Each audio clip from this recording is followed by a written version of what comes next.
Hey everyone, I'm your astrologer Wonder Girl, taking you to new heights. Here's your daily forecast for the day of Monday, May 21st, 2018.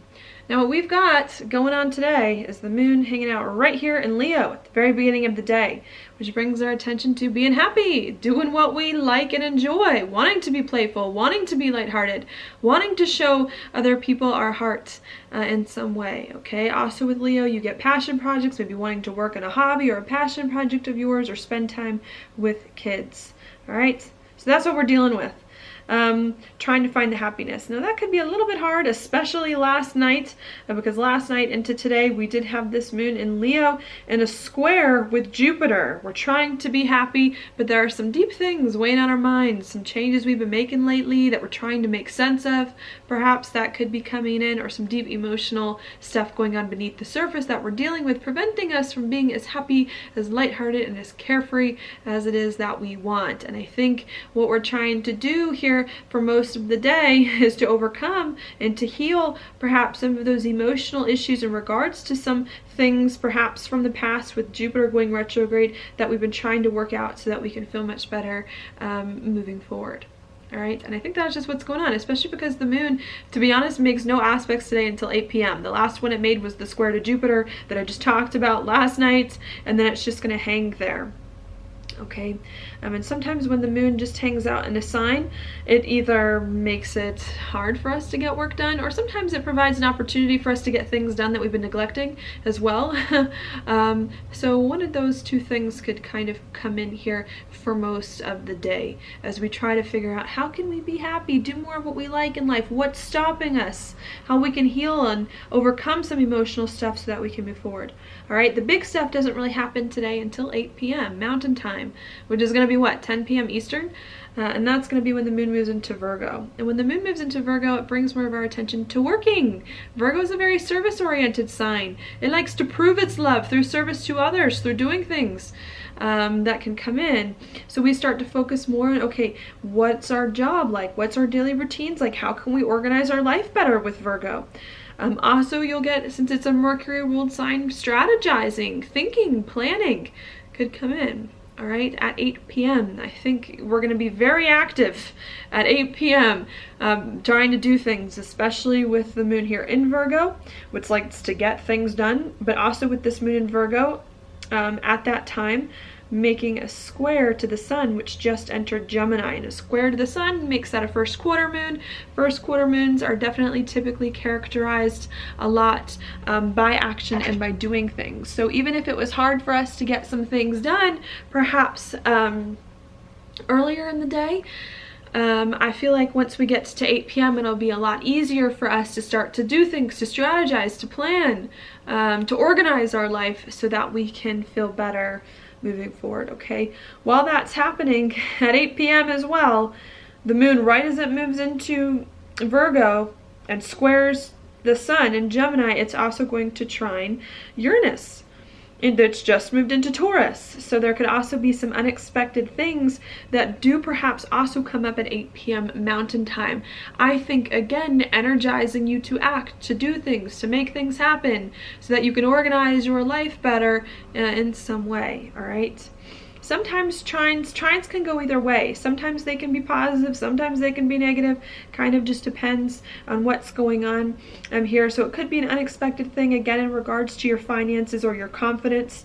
Maybe feeling like it's hard for you to have the money that you need to organize your life, to have the job that you want. Maybe feeling as well like your confidence is not quite there to do the things that you want and need. But I don't know, I'm going to interpret this, just because I'm tired of all these Uranus squares, I'm going to interpret this more as it's going to be really energizing. Maybe you're going to get more of an understanding here at 8 p.m. about what you're naturally talented at, about what you're good at, what you're gifted at, about what else? About your resources that you have at your disposal. And I like to think that at 8 p.m., after just sitting all day trying to process things, that it's going to be a chance for you to finally get some insights on how you can put more of your talents to use and how you can organize more of your finances and your resources in a better way so that you can start to move forward feeling more comfortable with your life and like you're taking care of some things going on. Okay, I think that's what's going to come in at 8 p.m.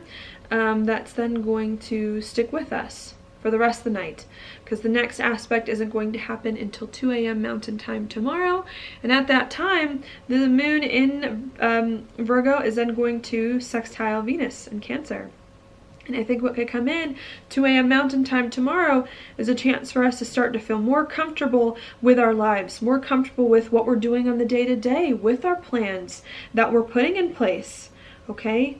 Maybe at the nighttime we get some super inspiration to do things unexpectedly, jolted, to make things happen, to use our talents, to organize our resources, so that we can plan and strategize and do things better. And I think if we do that at 2 a.m. tomorrow, we start to feel like, okay, we're getting the hang of this. We did something good. Starting to feel more comfortable here with our life, with the people in it.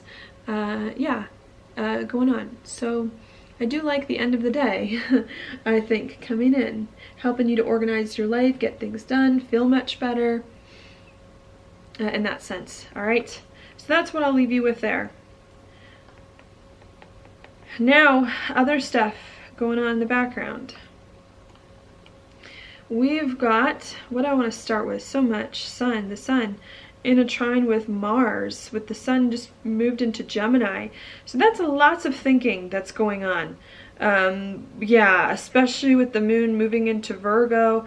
I think it's just we're trying to think and plan about where our life is going, about our future, about what we want, about how we can hopefully socialize more, Aquarius, be more lighthearted, be out and about with people. I think that's what we're trying to work out in our minds, okay? I did mention, I think this before, these are air signs, so they're not like practical. Maybe things aren't manifesting in reality quite yet. Maybe you're doing a lot of thinking about your life, who you want to be, your dreams. Maybe you're doing lots of talking, all right? But I don't know if anything's fully sticking yet, especially with Mars too in its shadow period. But I think you thinking about your future, thinking about your life, talking to other people, it is going to help in some way, especially with both Mars and the Sun in a sextile here with Chiron as they're making this trine. Okay, so maybe there's not too many things like physically in reality that are sticking, even though this Virgo moon will help tonight since Virgo is an earth sign. I think there's a lot going on in the mind that we're talking about and discussing with other people, and I think these conversations that we're having and these discussions are helping us to figure out who we are and how we can do things better, if not now, then at another time in the future. So maybe there's a lot of stuff that we're processing inside. Like I definitely see with all of the astrology, especially with Mars coming over the South Node, stationing a lot of planets here going retrograde in the next month. There's going to be 5 planets retrograde by the end of June, 2 of which aren't even retrograde yet. So I think we're definitely starting to, which is a ton of planets, so I think we're definitely starting here to not initiate so many plans. I think now most of the plans have been initiated. I think I've mentioned that before. We're just trying to settle in with them and understand, what does all this mean? Like life has just undergone like a whirlwind change in the past few months, especially since Saturn left Sagittarius. And I think with a lot of this stuff going on, we're trying to figure out, okay, now that so much of my life has changed, I need to just like stop for a second and take a look around and figure things out, like where I want my life to go next and what it all means that all of this has happened, so that I can start to proceed in a better way. And I don't think that we're all of a sudden, like in this week, gonna get some major realizations, oh, this is where my life is going and this is the person I wanted to become and now everything's clicking. But I think it's going to be a gradual process of understanding that's going to start to come together, so that in August, September, October, once Mars goes direct again and some of these other planets start to go direct, Jupiter, we can start to put things more into place and move forward. But I think now and in the next month or so, we're trying to process everything that has happened so far, so that at a later time we can use the insights we receive right now, even if we feel like we're at a standstill, so that we can move forward again, doing things better now that everything has caught up to us. Okay, so that's what I see happening there with that. Mars as well in a square with Uranus could still bring some unexpected things up, or some frustrations here about how you do things. about really needing to cool it a little bit. If you're finding that you're trying to do things and things aren't working, maybe there's a reason for that. Maybe you're not supposed to initiate, to push at this time, but to wait for the answers to come to you and to make sense of the past. I think I'm just seeing that coming in. Needing to make sense of everything that's happened at this time and not try so hard to push forward on a lot of new things. All right, so we've got that happening there. Also, Venus in Cancer. We're trying, while we're here, trying to reflect on everything that's happened and figure out where to go from here. We're also trying to focus on our relationships and our money. How can we get more comfortable with our relationships with our money? Venus, also ourselves. How can we just feel more comfortable ourselves in our life? I definitely do. It's like, I just had a thought, like we're at like a standstill, or like a point where we need to just like stop and to like look around and to touch base. And I think that's what we're trying to figure out. Okay, so much has gone on. How can I get comfortable with all of this? How can I like see the future? And yeah, I don't know. That's so interesting. Maybe that's what's going on this month, is it's just like, right, we're standing in the midst of a storm waiting to see where the pieces are going to land and where we go next from here. Okay, sorry, that just Venus inspired me with that. Venus as well in Cancer is making a sextile to Uranus and a square to Chiron. So I think us trying to take a minute to catch our breath, to process everything emotionally that has occurred, is helping to give us insights here on our talents, on our money, and what we need to build more stability and more confidence into our life than it is that we have previously, and needing to take that time, okay, to stand still. It may feel hard with Chiron and Aries. With Venus squaring it, we may want to do things. I'm getting that strongly. We may want to make things happen. We don't want to stand still, okay? But the message from this chart is saying you got to wait a little bit. You got to be patient. You got to process everything. Let everything sink in. Let it settle in, what you've been going through here. And I think that'll help big time a few months from now, even if it feels like right now, like we're anxious. Even if it feels like right now we don't want to do that. I think taking a break here, to not let your emotions, not let your passions get the best of you, will be really helpful. Also, we do have Mercury in Taurus in an opposition with Jupiter. So again, stability is key, confidence is key. Figuring out what you have at your disposal and moving forward on that, I think, is also important too, okay? To and perhaps even communicating about these things, about what you need to build more stability into your life after so much has changed. You communicating about the things that you have at your disposal, how you can feel more comfortable, feel more confident with all these changes that have gone on, and taking a moment to step back from your life to feel better, I think is going to help you with the Mercury in a sextile with Neptune to overcome the past, to feel more whole in your life, and to just feel better moving on. Okay. So that's happening there. And then the last thing I'll mention, Jupiter in a trine with Neptune, more of a long-term influence, although it's coming exact this week, as you can see it in this chart, both at 16. I think a lot going on this week to process internally, process spiritually, and understand perhaps things that were confusing earlier in the year. But I do think the key really to this moment that we found ourselves in, and even this next month, is to stop pushing so hard. We could feel anxious, especially with Mars still in a square with Uranus, with Mars coming close to the South Node in its shadow period, Chiron and Aries. We could want to do things here, and we could be very anxious. And I think what I'm seeing from the chart is you can do things again later. August and on, you can do things, probably more towards September and October. All right, but right now you need to stand in the middle of this storm, the crazy storm that happened at the beginning of the year and all the stuff that's going to go on at the end.